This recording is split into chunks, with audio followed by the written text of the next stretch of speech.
성령님의 인도하심을 받는 길은 복된 길이다.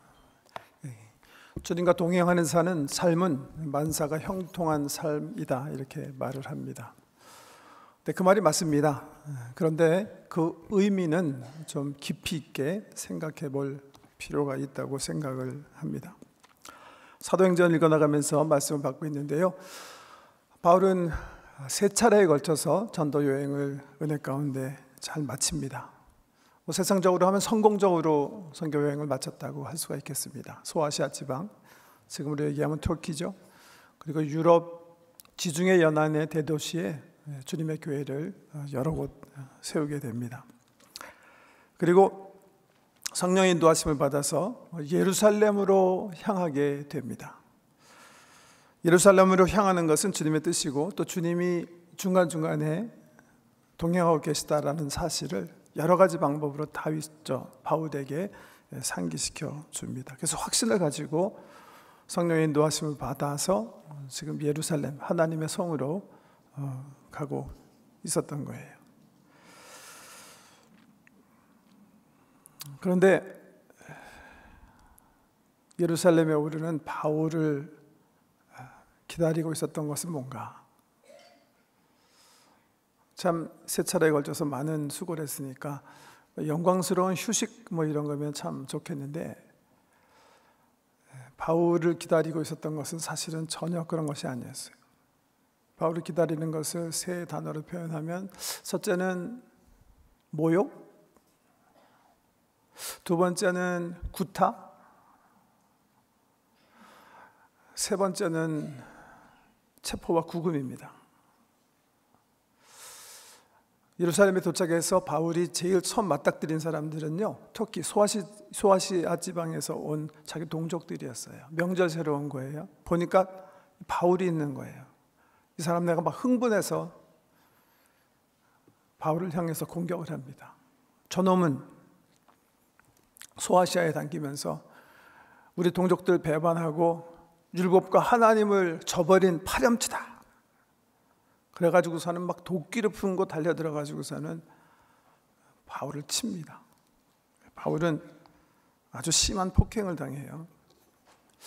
여러분, 성경 읽다가 이런 부분 보면 좀 그런 질문 하게 되지 않습니까? 이거 하나님 해도 좀 너무하신 게 아닌가? 큰 상을 주시진 않을 망정 이렇게까지 하셔야 되나? 저는 이 부분을 이렇게 묵상해 보면 정말 바울도 좀 억울해 했을지도 모르겠어요. 하나님 정말 이러셔야 하나요? 다른 부분보다도 왜 이렇게 막 도끼, 살기 등등한 사람들에 의해서 여러 사람에게 이렇게 구타를 당해야 되는지 참 이렇게 보면 안타까워요. 근데 사실은 바울의 고난이 거기서 끝난 것도 아니에요. 그 이후에 또 이제 체포 구금됩니다. 옛날에도 그런 적 있었죠. 제 2차 전도 여행 때 사도행전 16장에 보면 빌립보에서 전도하다가 억울하게 잡혀서 또 훨씬 얻어맞고 옷 뺏김을 당하고 착고에 채워서 지하 깜방에 던지움 받은 적이 있습니다. 근데 그때만 해도요, 우리 하나님께서 강하게 개입하세요. 그래서 이 바울과 일행을 잡고 있던 그 지역에 지진이 일어나고 철창이 깨지고 그를 묶고 있었던 착고들이 풀쳐나가고 해서 큰 은혜를 경험하고 풀려나는데요. 근데 이번에는 가이사라 총독부에 있는 지하 감방에 갇혔는데 도무지 그런 기미가 안 보여요. 한 주, 두 주도 아니고 1년, 2년이 지났는데도 깜깜무소식이에요. 물론 총독 베스도의 호의로 친구들이 방문할 수 있고 친구들 통해서 음식 차입받을 수 있는 그런 특혜를 받고 있는다고 하지만 그래도 감방은 감방이거든요. 그리고 그 수많은 날들 말이죠. 그 아까운 날을 아무 일도 하지 못하고 바울은 지하 감옥에 갇혀 있는 거예요. 이러는 중에 호출 명령에 대해서 나가는 거예요. 초라한 모습으로 쇠사슬에 묶여가지고 바울이 나갑니다. 왜? 왕들이 신문하기 원했던 거예요. 그래서 나가보니까 바울을 신문하려고 모여있는 사람들은 그 당시 팔레스타인 땅의 최고 권력자들이에요.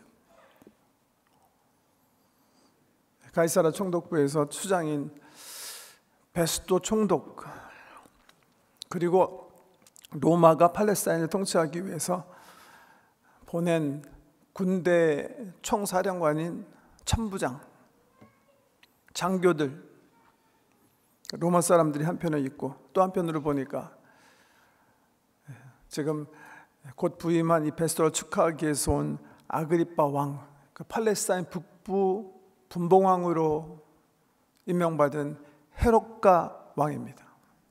이 사람과 베니게, 그리고 그 귀족들이 본문에 보면 아주 그냥 의관을 차려입고 화려한 그런 모습으로 바울을 맞는 거예요. 그리고 바울에게 변명할 기회를 허락하는 거예요. 바울이 그 기회를 어떻게 사용했겠습니까? 뭐 성경 읽지 않으셔도 알죠? 복음 전도하는 기회를 삼아요. 그 사람들을 향해서 자기 간증하면서 복음을 증거합니다. 여러분, 저도 여러분처럼 철저한 유대인, 그리고 유대인 경전을 중요하게 생각하며 살았습니다. 그래서 예수를 아주 싫어하고 그래서 핍박하며 살았습니다. 예수 믿는 사람을 잡아오게 가두는 것을 내 사명으로 여기고 살았던 사람입니다. 그러는 중에 다메섹에 예수 믿는 사람이 있다고 해서 영장 받아서 이 사람네 잡아서 옥에 쳐넣기 위해서 올라가게 되었습니다. 그런데 다메섹 다 이르렀을 즈음 갑자기 하늘에서 환한 빛이 비치고, 저는 그 빛 때문에 말에서 굴러 떨어졌는데 연이 하늘에서 소리가 있었습니다. 사울아, 사울아, 왜 내가 나를 핍박하느냐? 저는 그분을 핍박하는 일을 제 주업무로 삼았는데, 그분은 저에게 이렇게 나타나셔서 저의 원수된 것을 용서해 주시고 저를 복음을 위한 사도로 삼으셨습니다. 여러분, 그 예수님, 저와 여러분이 죽인 그 예수님은 이렇게 살아계시고, 그분은 우리 선지자들이 얘기한 것처럼 우리 구약에서 우리가 고대하고 있었던 바로 그 메시아이십니다. 이렇게 복음을 증거하는 거예요. 근데 그 복음을 듣고 굉장히 당황한 사람이 있어요. 로마 총독 베스도입니다. 이 사람은요, 지금 유대 본봉왕이 자기한테 문안인서 와서 한번 자기 이제 새로 부임했기 때문에 자기가 높은 권세를 이렇게 드러내기 위해서 이 바울을 신문하려고 했는데, 죄수가 감히 지금 자기들 일행을 향해서 전도를 하는 거예요. 전도. 그러니까 베스도가 당황해서 소리치는 거예요. 바울아, 네가 미친 놈이구나. 네가 공부를 많이 했다더니 완전히 갖고 나갔어. 바울이 그 베스도를 향해서 얘기해요. 카카, 내가 지금 정신이 나가서 이런 얘기하는 거 아닙니다. 그러고 나서 그의 시각을 아그리빠 왕에게 돌려요. 이 사람네는 이 베스도 일행은 로마 사람들이니까 구약을 잘 모를 테니까 아그리빠 왕에게 시선을 돌려서 아그리빠 왕에게 얘기해요. 왕이시여, 당신 아시지 않습니까? 내가 지금 말하는 것은 지금 갈릴리와 유대 지역에서 공건연하게 일어난 일이고, 그리고 구약의 선지자들 통해서 예언된 그런 사건 아닙니까? 그렇게 아그리빠와 이 유대인 일행들을 향해서 다시 예수 그리스도 증거하는 거예요. 아그리빠 왕이 그 소리를 듣고 당황합니다. 그래갖고 바울을 막아서면서 이렇게 얘기해요. 비아냥을 했다는 얘기겠죠. 바울아, 네가 감히 나한테 이런 수작을 부리고 있느냐? 네 말로 나를 예수쟁이로 만들려고 하는 거냐? 그렇게 엄히 꾸짖어요. 이때 바울이 그 말을 받고 한 유명한 말이 오늘 본문에 기록이 되어 있어요. 이렇게 얘기했어요. 왕이시여, 말이 적으나 많으나 당신뿐만 아니라 오늘 내 말을 듣는 모든 사람도 다 이렇게 결박된 것 외에는 나와 같이 되기를 내가 하나님께 간절히 원하는 바예요. 여러분 그 장면을 한번 생각해 보세요. 바울은 글쎄요, 요즘 우리 교회 화요일마다 들어와서 쉬고 가시는 노숙자들 그런 모습 아니었을까요? 그분들처럼 몸에서 냄새도 났겠죠? 목욕 못했을 테니까 옷 제대로 입지 못했겠죠? 머리 깎지 못했겠죠? 수염 덥수룩하게 났겠죠? 더러운 옷 걸치고 있었겠죠? 쇠사슬에 묶여 있겠죠? 우리 교회 들어오시는 손님들보다는 훨씬 더 정말 형편없는 모습이었어요. 앞에 있는 사람들은요, 그 당시 팔레스타인의 최고의 권력자들이고 부호들이에요.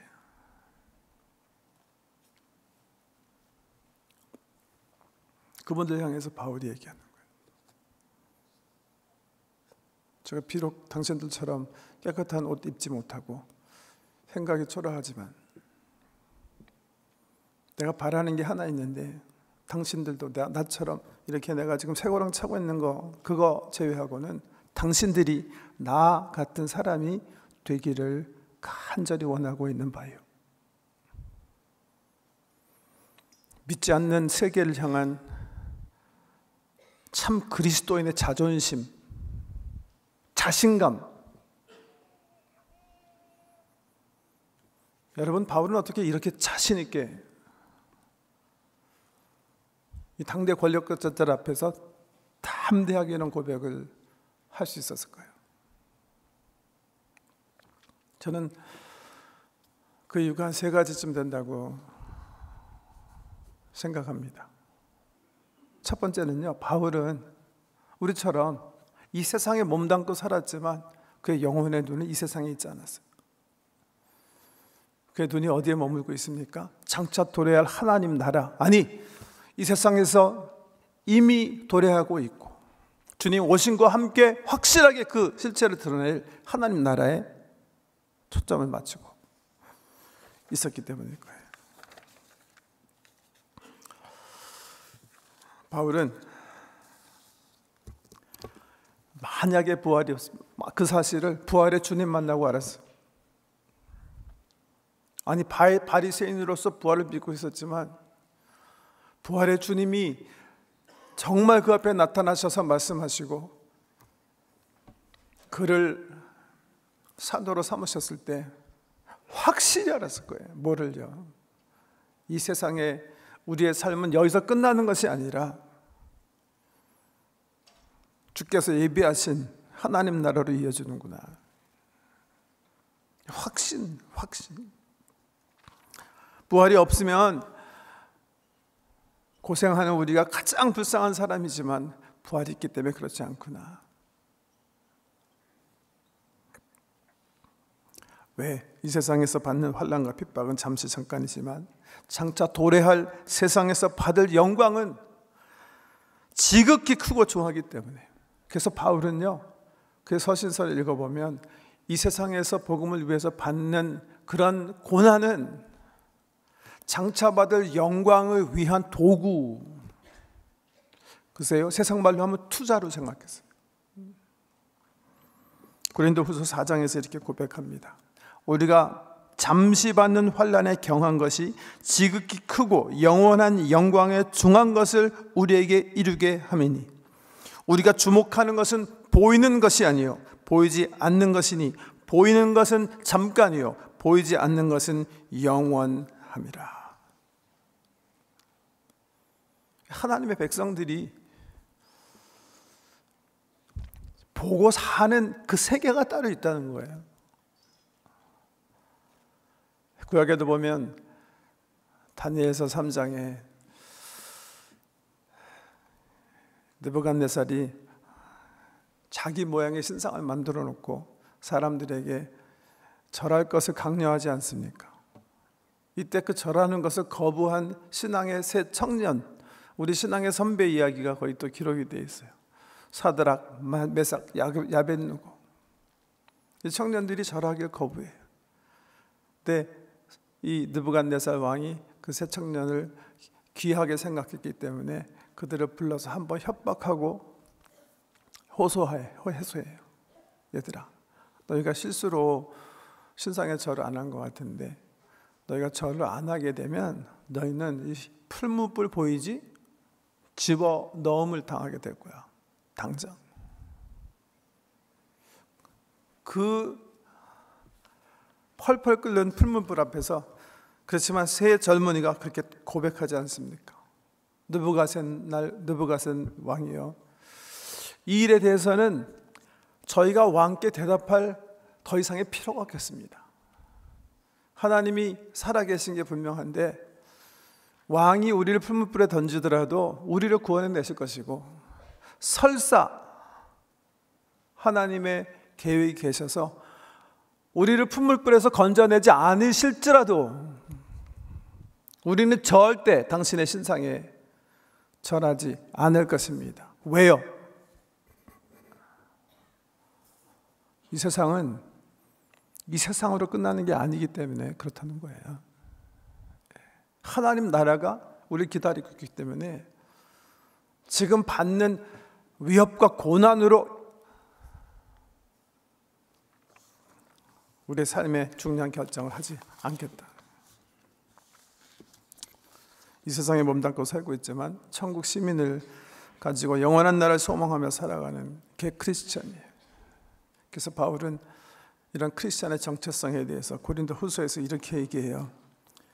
우리는 속이는 자 같으나 참되고 무명한 자 같으나 유명한 자요, 죽은 자 같으나 보라 우리가 살아있고, 징계를 받는 자 같으나 죽임을 당하지 아니하고, 근심하는 자 같으나 항상 기뻐하고, 가난한 자 같으나 많은 사람을 부요하게 하고, 아무것도 없는 자 같으나 모든 것을 다 가진 자로다. 이 세상의 시각에 보면 안 그렇죠? 영원한 나라 시각에서 보면 그렇다는 거예요. 첫 번째 이유예요. 바울이 자신 있게, 저는 여러분이 이 쇠사슬에 묶여있는 이런 거 말고는 여러분이 나 닮기 원합니다. 나같이 되기를 내가 간절히 소원하고 있어. 첫 번째 이유라면, 두 번째 이유는요, 정작 도래할 하나님 나라를 십자가를 통해 선물로 주신 예수님과 깊이 교제하고 살고 있었기 때문일 거예요. 갈라디아서 2장 20절 보면 바울이 이렇게 고백해요. 내가 그리스도와 함께 십자가에 못 박혔나니 그런즉 이제는 내가 사는 것이 아니요 오직 내 안에 그리스도가 사시는 것이라. 이제 내가 육체 가운데 사는 것은 나를 사랑하사 나를 위하여 자기를 버리신 하나님의 아들을 믿는 뭐예요? 믿음 가운데 사는 것이라. 바울은 세상에서 남부럽지 않은 가문에서 태어났어요. 그래서 정말 좋은 당대 가말리의 문화생, 뭐 히브리 관점에서 보면 하버드 대학 다녔다는 얘기예요. 철저하게 자기 자신을 관리하면서 출세가도를 달려온 삶을 살았어요. 근데 예수 만나고 나서는요, 세계관이 변해요. 가치관이 변하는 거예요. 그런 것들이 굉장히 중요하다고 생각했어요. 근데 예수를 알고 나니까 예수 안에서 발견되는 그 자신을 위해서라면 자기가 중요하게 생각한 모든 것들 어떻게 해요? 배설물처럼 여겨. 예수 안에서 자기 삶을 발견하는 거, 나를 살리신 예수를 믿는 믿음 안에서 사는 거, 이거 하나를 가장 삶의 중요한 목표로 삼고 달려갔던 거예요. 영국의 어떤 무명 시인이 감동적인 시를 이렇게 썼어요. 가난한 사람들이 모여 사는 런던시의 중심부에서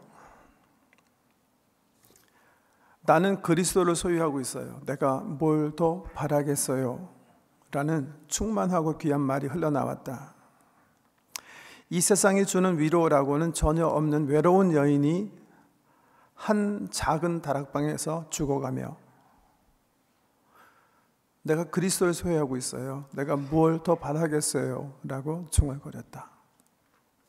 그 소리를 들은 어떤 사람이 이 세상의 큰 창고에서 무엇인가 그녀에게 가져다 주려고 뛰어갔으나 아무 소용이 없게 되었다. 내게 그리스도가 있는데 내가 뭘 더 바라겠어요? 이렇게 말하고 그녀는 숨을 거뒀다. 그러나 그녀의 말은 영원히 살아있을 것이다. 나는 그 여인의 마지막 말을 거듭거듭 되풀이한다. 내가 그리스도를 소유하고 있어요. 내가 뭘 더 바라겠어요? 친구여, 이 세상의 유혹으로부터 눈길을 돌려라. 세상 기쁨은 곧 끝이 나는 것이다. 당신의 마음에서 내가 그리스도를 소유하고 있으니 무엇을 더 바라겠어요? 라는 외침이 나오기 전에는 결코 안심하지 말아라.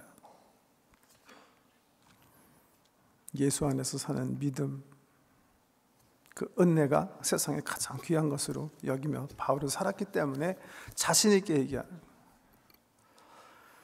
나는 그의 안에, 그는 내 안에 모신 주님과 끊임없이 교제하며 그분 안에 살았기 때문에. 세 번째 이유가 있다면 바울이 최선을 다해서 주님을 닮는 삶을 살았기 때문에 저는 바울이 그렇게 사람들 향해서 얘기할 수 있었다고 생각해요. 성경에 보면요, 신구약의 우리 신앙의 선배들 가운데 바울처럼 이렇게 얘기한 사람이 없어요. 여러분, 저는 여러분이 저와 같이 되기를 원합니다. 여러분, 저는 여러분이 저를 닮기 원합니다. 네, 성경에 보면 바울이 이런 말 한 3번 했어요. 고린도 교인 향해서도 얘기해요. 저는 여러분이 다 나를 닮길 원합니다. 또 신앙의 아들 디모데를 향해서도 얘기해요. 나는 내가 나를 닮기 원한다. 왜요? 갑자기 자기가 죄인들 중에 괴수 중에 괴수, 성도들 중에 가장 지극히 작은 자 중에서 가장 지극히 작은 자다 이렇게 고백한 그 바울이 나이 들면서 교만해진 건가요? 여러분, 교만을 자신감과 착각하시면 안 됩니다. 두 개는 엄연히 다른 거예요. 바울이 고백하는 것은 예수 안에 있는 자신감이에요. 왜요? 예수와 끊임없이 교제하면서 자기는 최선을 다해서 예수 닮는 삶을 추구하고 왔기 때문에 그런 거예요. 그렇게 살지 않았으면 얘기 못해. 여러분, 저는 여러분이 저를 닮기 원합니다. 그런 말 못했을 거예요. 근데 바울은 자신 있게 하는 거예요. 왜? 머리로만 믿지 않고 삶의 모든 영역에서 예수를 닮기 애썼기 때문에 그런 거예요. 내가 그리스도를 본받아 사는 것처럼 너희도 나를 본받아라. 바울은 이게 말씀하고 있어요. 결론 내립니다.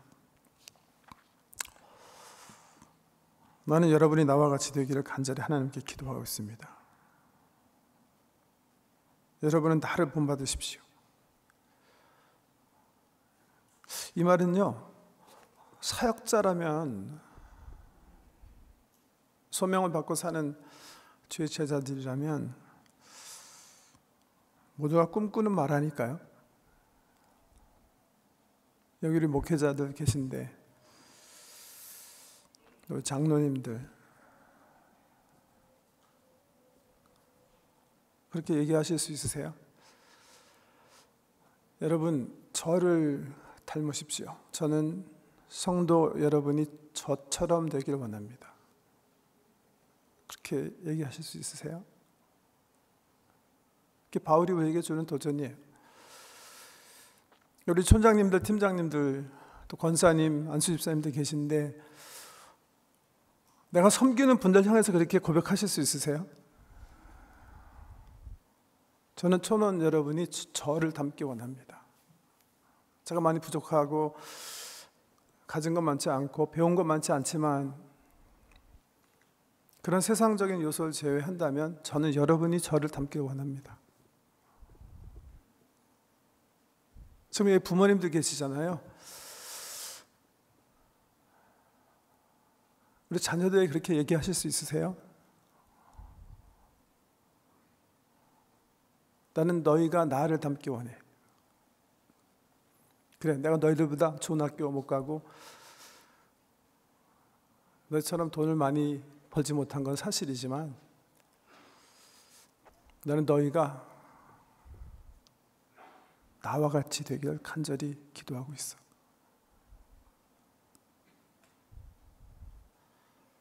그렇게 얘기하세요? 아니면 나를 닮지 말고 그냥 성경을 잘 보고 성경 닮아라. 그렇게 하세요.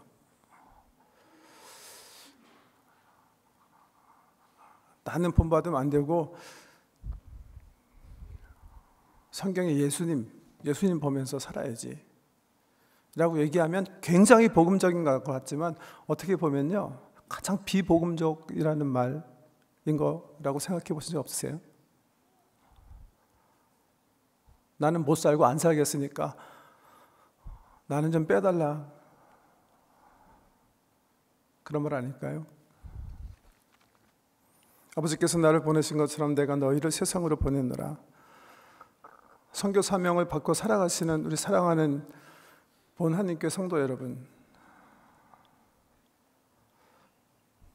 세상을 향해서 빛과 소금이라고 하나님께서 우리 주께서 우리를 축복하고 우리의 정체성을 명명해 주셨는데 그 세상을 향해서 그렇게 말씀하고 계신가요? 여러분, 저를 닮으십시오. 저는 여러분이 저처럼 정직하고 저처럼 겸손하고 저처럼 온유하고 힘든 세상을 가슴 사랑으로 품고 사는 그런 삶을 살기를 열심히 중보하고 있습니다. 그렇게 얘기하시나요? 바울이 우리에게 도전하는 거예요. 저 세 가지가 키라고 생각해요. 우리 영혼의 눈을 장차 도래 하나님의 나라에 맞추시는 훈련이 있으셔야 돼요. 그 하나님 나라에 이르게 하는 유일하신 예수 그리스도 안에 우리가 거하여야 해요. 그분과 깊은 교제 속에서 매일매일 사셔야 돼요. 성령의 도우심에 따라 최선을 다해서 그리스도를 닮은 삶을 사셔야 돼요. 그럴 때 얘기할 수 있는 거예요. 여러분, 얘들아, 나를 보고 있는 신앙의 후배들아, 내가 많이 가진 않았지만 나는 너희가 나를 본받기를 원해. 나를 닮기를 원해. 바울처럼 확신과 자신의 찬 고백들이 저 여러분 삶 속에 고백되어지기를 다시 오실 예수님 이름으로 축복합니다.